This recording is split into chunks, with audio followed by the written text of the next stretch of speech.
That anonymous op-ed from a senior official at the New York Times talking, he says, about a coordinated effort to thwart the president, saying that cabinet members agree the president is amoral and reckless. With me in studio to talk about that, Marc Zell, the chairman of Republicans Overseas Israel, and with me, Dr. Elana Sztokman, the vice chair for media relations with Democrats Abroad, Israel. Thank you both so much for being with us. A major story, of course, it's being analyzed and debated by media around the world. I want to ask Dr. Sztokman, at some level, do you think that the mainstream American media, are they out to get the president with all these anonymous reporting, anonymous sources? Are they out to get him? Of course not. They're doing their job. They're doing exactly what the media is supposed to do in a functioning democracy. But Trump keeps saying, oh, the media is against me.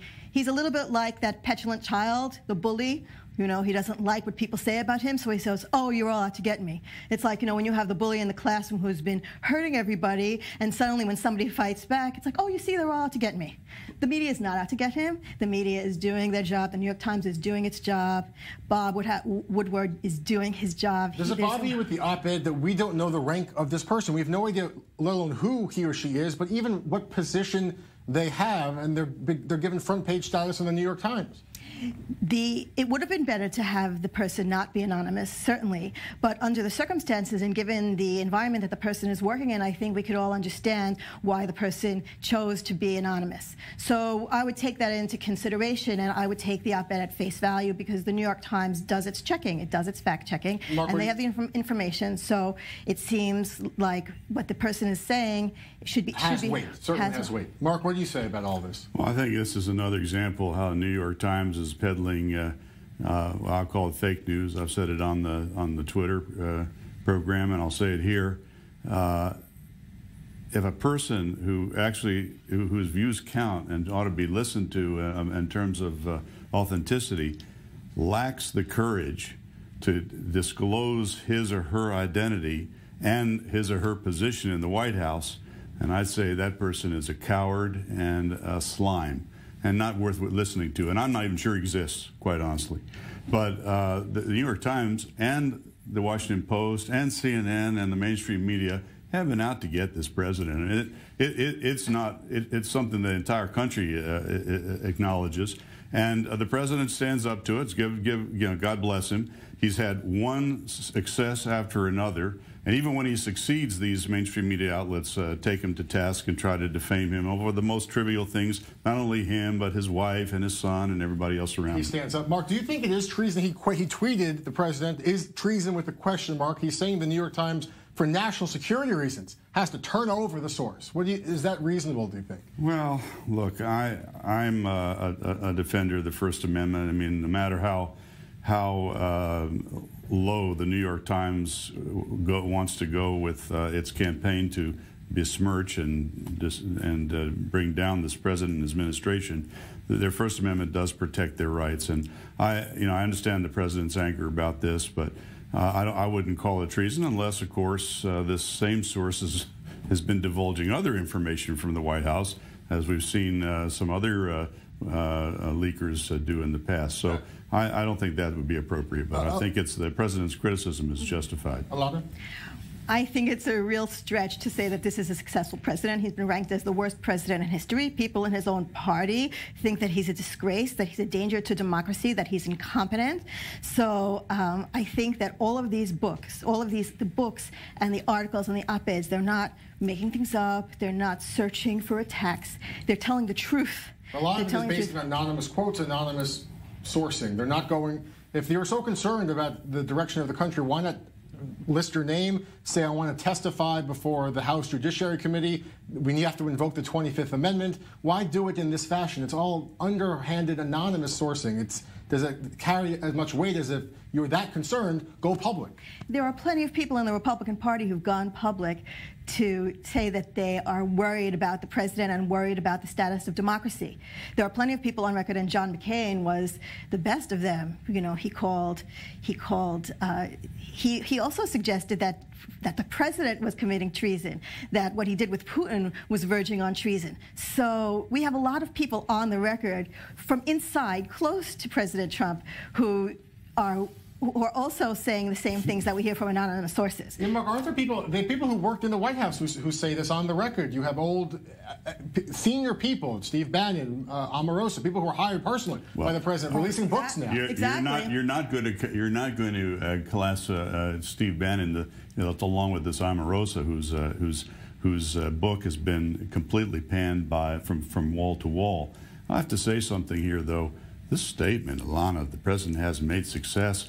I mean, you got to back that up. I just look at the economy. I look at the GDP. I look at unemployment generally in the United States among blacks and among Hispanics, among women.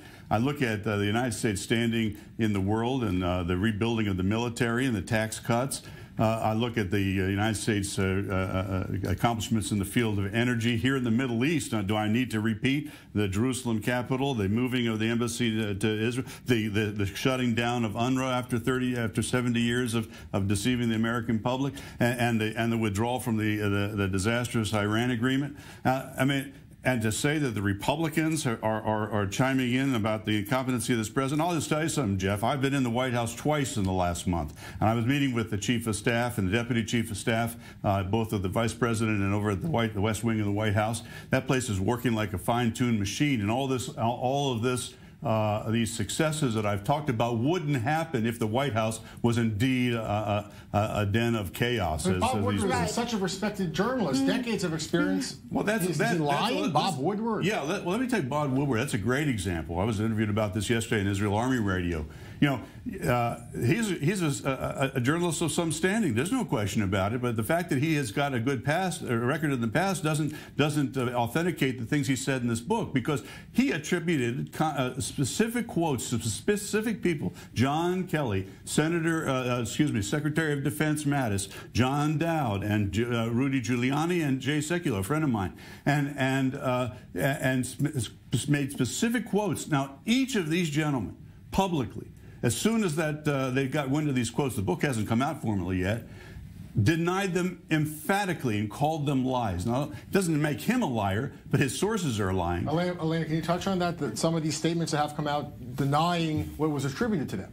Look, I think and the impact on the White House and the functioning of the White House. We hear from people who are naming names, who've been there, who've been around Trump, that are not denying it. And frankly, Mark, with all due respect, Elana, to Mark, with all due respect, who am I going to trust? Who am I going to trust? Mark says that he was in the White House twice and it was running like a machine. And Bob Woodward, who's published 8 biographies on presidents and has done hundreds of hours of research, says that the place is a dysfunctional mess. Who am I going to believe? Mark, who visited twice for an hour, or Bob Woodward? I think it's really clear, and I think that there are plenty.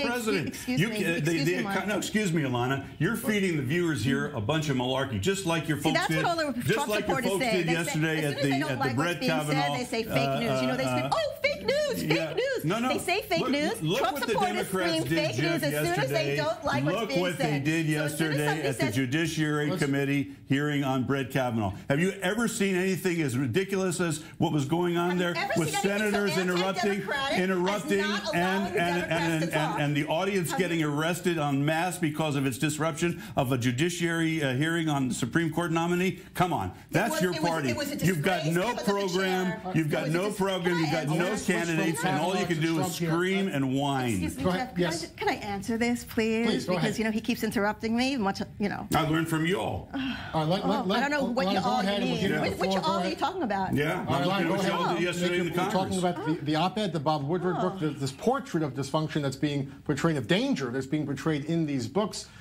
From the reporting that's being done, your reaction and the impact it will have here. My reaction to all of this? Well, first of all, it's clear that we have a dysfunctional executive branch. The executive branch is not functioning. We know this. We knew this before Trump was elected, that this is the kind of person he is. Before he was elected? Mark, let Elana make her point. Listen to this. Everything that's being said now in the Bob Woodward book and in the op-ed are things that we've known already for a long time about Trump's complete immaturity, about his complete amorality. His supporters are now wondering why he keeps flipping back and forth between his policies, but that's what he's done all along. He flips back and forth. He says one thing and then he says another thing. Okay, he tweets something that his supporters that his staff has to, even the Putin thing, people were completely, his staff was completely thrown by how he was with Putin, for example. In the book, so it seems that there's an administrative coup in the works. Even if you accept the reporting,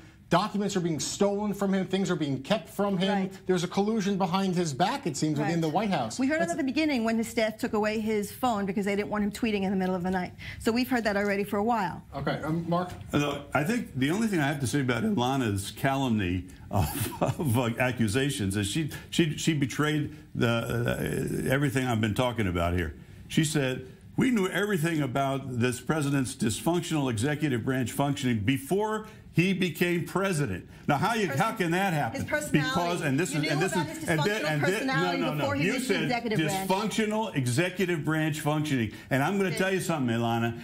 When you make that statement, you've just conceded the argument, because you guys are not. You can't get over the fact that you lost the election in 2016. You don't like this president. You've talked about impeaching him even before he became president of the United States and took office. You've now just admitted that the executive branch was dysfunctional when Obama was president. When Obama was president,